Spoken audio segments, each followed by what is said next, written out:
Qu'est-il arrivé à Al Green? Albert Loomis Green, plus connu sous le nom de Al Green, est un chanteur, auteur-compositeur, pasteur et producteur de disques américain, surtout connu pour avoir enregistré une série de singles soul hits au début des années 1970. Il a été intronisé au Rock and Roll Hall of Fame en 1995.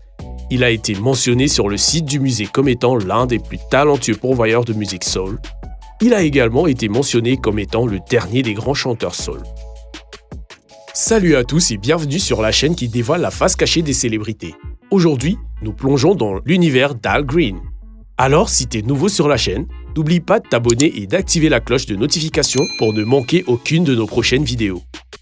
Green est le lauréat de 11 Grammy Awards, dont le Grammy Lifetime Achievement Award. Il a également reçu le BMI Icon Award qui est également lauréat du Kennedy Center Honors. Il a été inclus dans la liste des 100 plus grands artistes de tous les temps de Rolling Stone. Mais avant de parler de l'autre facette d'Al Green, examinons d'abord son illustre carrière. Albert Loomis Green est né le 13 avril 1946 à Forest City, dans l'Arkansas. Le sixième de 10 enfants est né de Cora Lee et de Robert G. Green Jr., un métayer. Al a commencé à se produire avec sa sœur dans un groupe appelé les Green Brothers vers l'âge de 10 ans, puis la famille Green s'est installée à Grand Rapids, dans le Michigan, à la fin des années 1950. La famille d'Al était très croyante et les enfants n'avaient pas le droit d'écouter de la musique profane. Mais Al Green aimait la musique profane. Il n'a donc pas été choqué lorsque son père l'a expulsé de la maison familiale après l'avoir surpris en train d'écouter Jackie Wilson. Après avoir été mis à la porte, il s'est installé chez une prostituée. Il gagne sa vie en étant le protecteur et l'amant de la prostituée. En 1967, il sort ce qui est considéré comme son premier album. Il sort cet album alors qu'il est au lycée avec un groupe qu'il a formé. Le groupe s'appelle Al and the Creations, puis devient plus tard Al Green and the Soulmates. Le groupe a connu une certaine forme de succès avec l'album, mais comme aucun autre succès n'a suivi l'album, le groupe n'a eu d'autre choix que de se dissoudre. Alors qu'il se produisait avec les Soulmates, Green est entré en contact avec le producteur de disques de Memphis, Willie Mitchell, qu'il a engagé en 1969 comme chanteur pour un spectacle au Texas avec le groupe de Mitchell. Après le spectacle, Mitchell lui demande de signer avec son label Hi Records. Ayant remarqué que Green avait essayé de chanter comme Jackie Wilson, Sam Cooke, Wilson Pickett et James Brown, Mitchell est devenu son mentor vocal, l'aidant à trouver sa voix. Avant de sortir son premier album avec Hi Records, Green supprime le E final de son nom. Par la suite, il a sorti Green is Blues en 1969 qui a connu un succès modéré. Puis, 2 ans plus tard, il enregistre son album suivant, Al Green Gets Next to You, qui sort en 1971. L'album contient la reprise R&B à succès des Temptations I Can't Get Next to You, qui a été enregistrée dans une version lente orientée blues. L'album contient également son premier succès important, Tired of Being Alone, qui s'est vendu à 1 million d'exemplaires et a été certifié or, devenant le premier des 8 singles que Green sortira entre 1971 et 1974. Son album suivant, Let's Stay Together, janvier 1972, consolide sa place dans la musique soul. La chanson est son plus grand succès à ce jour, atteignant la popularité à la fois dans le Billboard Hot 100 et dans les charts R&B.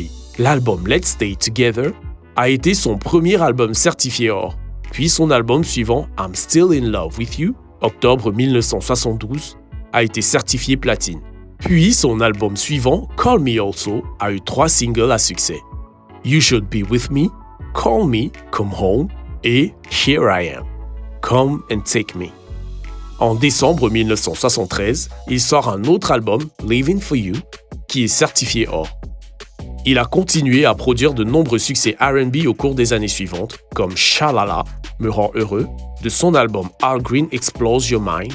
Mais toutes les bonnes choses ne durent pas éternellement. Au moment où il sort l'album The Bell, en 1977, ses ventes ont chuté en raison de son désir de devenir ministre. Et lorsqu'il enregistre son album avec Hi Records, Truth and Times, celui-ci ne devient pas un succès. De 1981 à 1989, il enregistre une série d'albums de gospel. Alors qu'il est toujours sous contrat avec Hi Records, il sort en 1980 l'album The Lord Will Make a Way, son premier de 6 albums sur le label chrétien Myrrh Records. La chanson titre de l'album lui vaudra plus tard le premier de ses 8 Grammy Awards dans la catégorie de la meilleure performance soul gospel. En 1982, il partage la vedette avec Patti LaBelle dans la pièce de théâtre Broadway Your Arms Too Short to Box with God.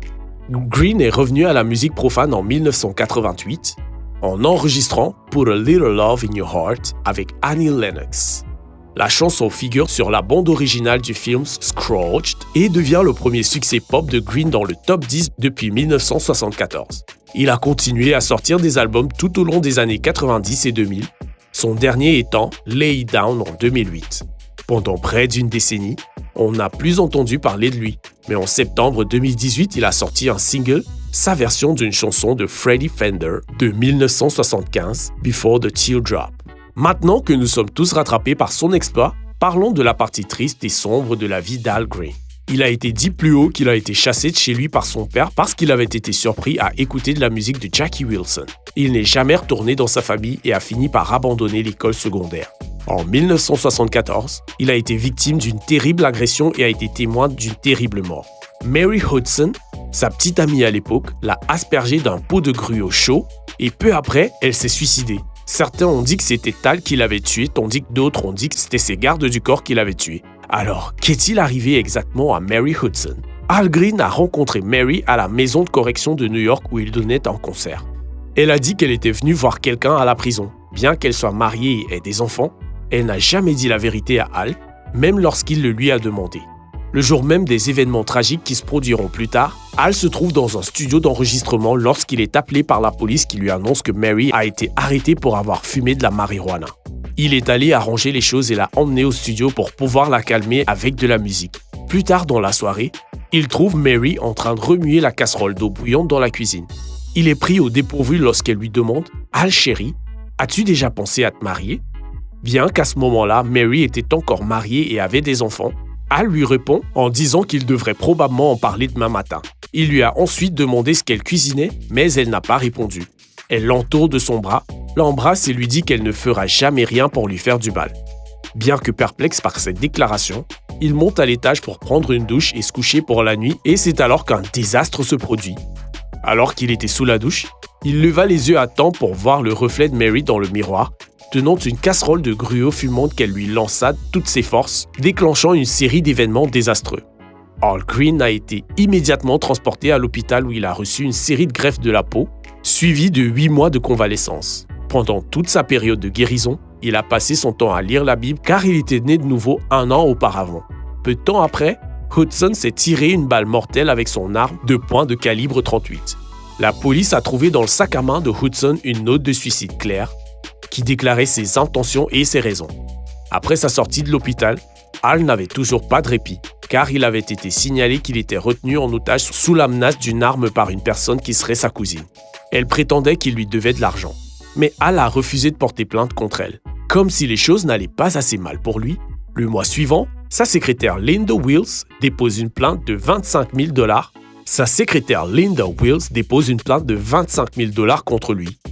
Elle accuse M. Green de l'avoir battu et poussé à travers une porte vitrée dans son bureau de Memphis, après un différend sur le montant des arriérés de salaire auxquels elle avait droit pour ses fonctions. Mais le procès a été abandonné en raison de témoignages contradictoires. Cependant, en 1975, Al et sa secrétaire Linda Wills ont réglé le procès de 100 000 $ pour coups et blessures. Le 15 juin 1977, Al Green épouse sa première femme, Shirley Green, née Kyles, à Memphis. Originaire de Chicago, elle était l'une de ses choristes et une employée de son église. Ensemble, ils ont eu 3 filles. Toujours en 1977, Green et son ancien joueur d'orgue, Larry Robinson, sont arrêtés pour agression le jour du Memorial Day à Irving, au Texas. Selon Robinson, Green et ses gardes du corps lui ont sauté dessus lorsqu'il a confronté Green à propos de l'argent dû lors des précédents concerts. Cependant, en 1978, les choses ne s'annoncent pas très roses pour Al Green car cette année-là, sa femme demande le divorce pour cause de cruauté et différences irréconciliables. Toujours en 1978, Al Green est accusé de coups et blessures pour avoir prétendument frappé Lovie Smith avec une branche d'arbre. Les charges ont été abandonnées après que Smith, qui avait déménagé, n'ait pas reçu de citation à comparaître et ait donc manqué la date du procès. Puis en 1981, Shirley demande le divorce, accusant à nouveau Green de l'avoir soumise à la violence tout au long de leur mariage. En 1982, dans le cadre de la disposition de Shirley, elle a déclaré en 1978 que, alors qu'elle était enceinte de 5 mois, Al l'avait battue avec une botte pour avoir refusé d'avoir des relations sexuelles avec lui. Les coups ont entraîné des blessures à la tête qui ont nécessité des points de suture. Selon Shirley, ils se sont séparés plusieurs fois lorsque les coups sont devenus trop fréquents et trop violents. Dans un premier temps, Green a nié avoir battu sa femme, mais sous serment, en 1982, il a admis l'avoir frappée. Leur divorce a été prononcé en février 1983. Green a accepté de lui verser 432 800 $ en pension alimentaire et pour les enfants. En 1995, l'histoire de Nicole Brown Simpson a inspiré Shirley à rendre publics les abus qu'elle a subis pour aider d'autres victimes. En septembre 2013, la sœur de Green, Maxine Green, est portée disparue de sa maison de retraite assistée à Grand Rapids, dans le Michigan. Selon sa fille Lasha, Green n'a pas contacté la famille au sujet de sa sœur. En mars 2020, elle est toujours portée disparue. Qu'en pensez-vous d'Al Green et de ses nombreuses poursuites judiciaires? N'oubliez pas de laisser des commentaires pour partager avec nous votre avis et opinion sur toute cette histoire et peut-être nous apporter des idées neuves sur tout ça. N'oubliez pas de cliquer sur le bouton d'abonnement et rester à jour sur nos vidéos. À bientôt!